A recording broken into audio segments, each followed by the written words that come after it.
বিশ্বাস করতে পারবেন, এ যে মাত্র 11 টাকায় পেট ভরে দুপুরে খাবার কিভাবে সম্ভব হলো?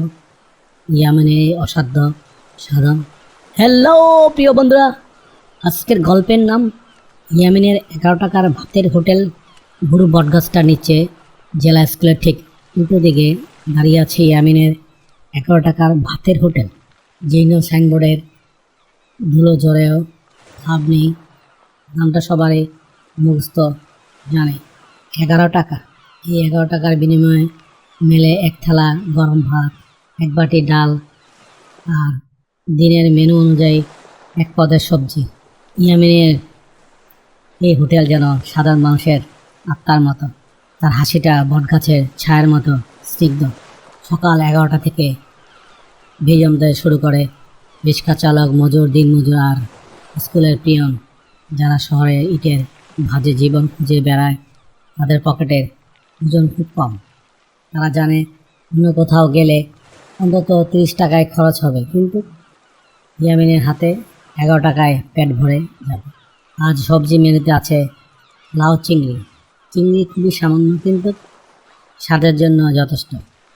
হোটেলের মানে বিলাসবহুল কিছু নয়।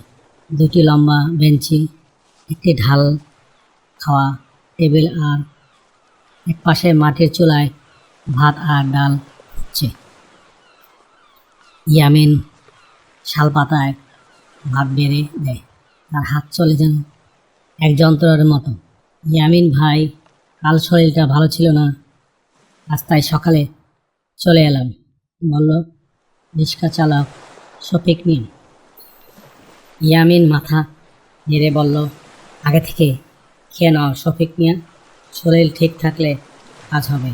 এই নাও, একটু বেশি করে ডাইল নাও, শরীর খারাপে প্রোটিন চাই।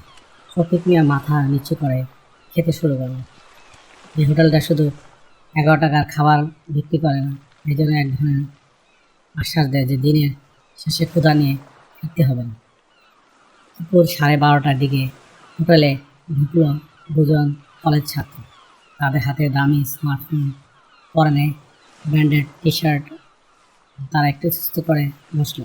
আচ্ছা, এখানে কি শুধু 11 টাকার খাবারই পাওয়া যায়? তাদের একজন জিজ্ঞেস করলো।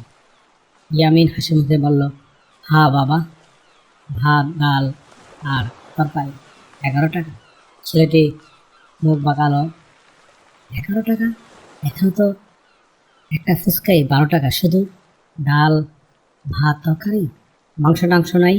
ভিড়ের মধ্যে থেকে একজন মজুর রুক্ষ গলায় বলে উঠল, যদি মাংস থাকে তবে পাশের হোটেলে যাও, এখানে 11 টাকায় পেট ভরে কিন্তু বিলাসিতা হয় না। ছেলেগুলো লজ্জা পেল। তাদের একজন বলল, ঠিক আছে দিন। ইয়ামিন তাদের দিকে তাকিয়ে নরম সুরে বলল, বাবা, আমার হোটেলের উদ্দেশ্য টাকা কামানো নয়। যারা খুব অভাবী মানুষ, তাদের জন্য আমার এই হোটেল।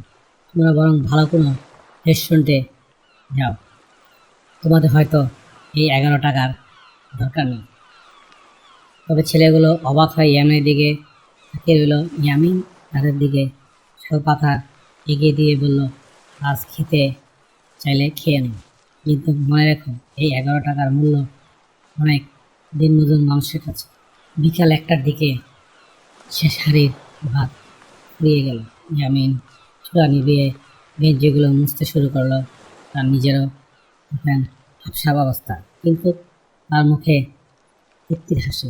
পাশে দাঁড়িয়ে থাকা সহকারী রতন চান জিজ্ঞেস করে, দাদা, লাউ চিংড়ি আর যা হিট হলো, কালকে কি খাসির মাংসের ঝোল করা যায় না? শুধু একদিন, দামটা একটু বাড়িয়ে। ইয়ামিনের চোখ কপালে তুলে বলল, না রে রতন চান, 11 টাকার উপরে 1 পয়সাও নয়। এই 11 টাকাটাই একটা প্রতিজ্ঞা। এই দামে চললে আমার হয়তো লাভ কম হয়, কিন্তু ওই মানুষগুলোর মুখে যে হাসি দেখি, সেটা কোনো টাকা দিয়ে কেনা যায় না। আমার সাদা মানুষের জন্য খাবার দিতে পারলে আমি কৃতজ্ঞতা বোধ করি, এটাই আমার দায়িত্ববোধ। সেদিন রাতেই আমিন যখন তার পুরো ঘরের মাটির প্রদীপের সামনে বসে রুটি খাচ্ছিল, তখন তার পকেটে ছিল সামান্য কিছু টাকা, কিন্তু তার মনটা ছিল পূর্ণ। সে জানে এই 11 টাকার পেলটি হাজার ক্ষুধার্ত মানুষের জীবনকে ধরে রেখেছে এক মায়ের মমতার বাঁধনে। হ্যালো বন্ধুরা, আজকের গল্পটি কেমন লাগলো কমেন্টে নিচে জানি। আবার দেখা হবে অন্য কোনো গল্পে। Thank you for watching. Please subscribe.